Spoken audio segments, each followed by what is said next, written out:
डंगुआ जीवन कोड़ा को मस्त आजम तावन भाई कुड़ी जखन आम साथे हड़मो सगै करा बुझावया भाई अर्थात गिति गिपिति जखन आम साथे दमे साना के ठीक है उन ऑक्तो किंतु कुड़ी को आडी कायदा कातर कथा को मेना और नोआ को कथा किंतु कोड़ा को आडी साधारण मने काते किंतु बांग को गुरुत्वआ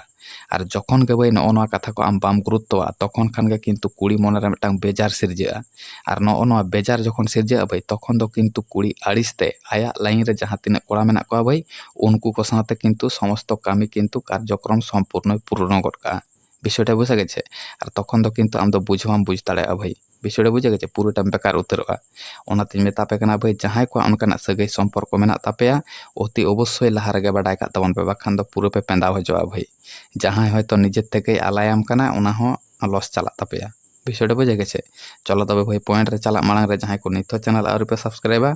অবশ্যই চ্যানেল সাবস্ক্রাইব কা তবন पे সাথে লাইক কমেন্ট শেয়ার দ একাল গালো पे हिड़िया भाई कारण दुलड़ ड्राइवर यूट्यूब चैनल रे दो लाभ रिलेटेड वीडियो को अपलोड हुआ चलो तो पॉइंट रे प्रथम कथा मस्त आजम तावन भाई कुड़ी को जखन भाई आको जखन शारीरिक सम्पर्क करा बुझेव को भाई तखन किंतु ओना कथा परिष्कार भावे हयतो बांग को मेन दाड़ेया ठीक है जार जन्य किंतु उनको कायदा कातर कथा को मेना से अन्य रकम भावे कथा को मेना ठीक है तो मस्त आजम तावन पे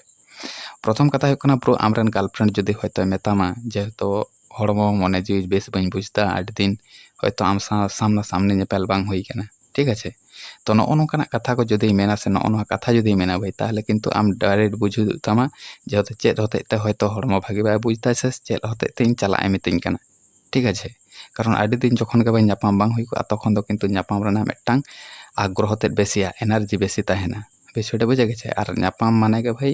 बुझ का में ठीक है पॉइंट रना कथा चला तखन दो विषयटा बुझा गेছে ओना थाकना एक नंबर कथा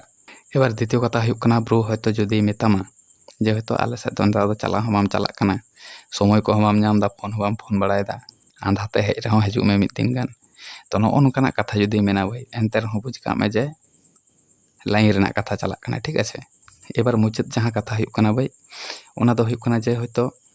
मेतामाय जे हयतो जहाना बहाना तेगे हयतो मेताम नते से अंतिम चला गड़ोइन में से एकटू पहुंचा हटोगइन में ठीक है एकला के चला लगावना तो इदी हटोइन खान नापायोआ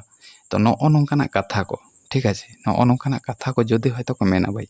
ताहले किंतु नेल बुझ हुई तमा जे आज दो सब समय के सुजोगे पांजायदा जेहेतु सब समय दो उनको चांस बांग को नामा भाई विषयटा बुझा गेছে किंतु कोनो कोनो दिन दो आको हयतो निजे थेके चांस को उडुक जोंगा ओना सुजोग को पांजा उडुगा किंबा हयतो सत्य करे गे जदि हयतो उनकाना चांस को एमा को ओड़ा हर ताहले किंतु तखन किंतु ओने ओना सुजोग रे समस्त कामी किंतु आई करा रना ए चिंता भावना का ठीक है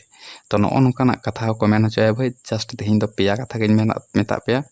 तो परवर्ती रे हयतो जदि आरहों उनका के बाडाय बुझेव पे ताहले अवश्य कमेंट करते लई तबन भाई परवर्ती वीडियो रे उन दो आरबन बाडाया ठीक है चलो तबे भाई तेहन दो नोडे धाबी के परवर्ती रे बन नापामा एटा कोनो टॉपिक हुआते।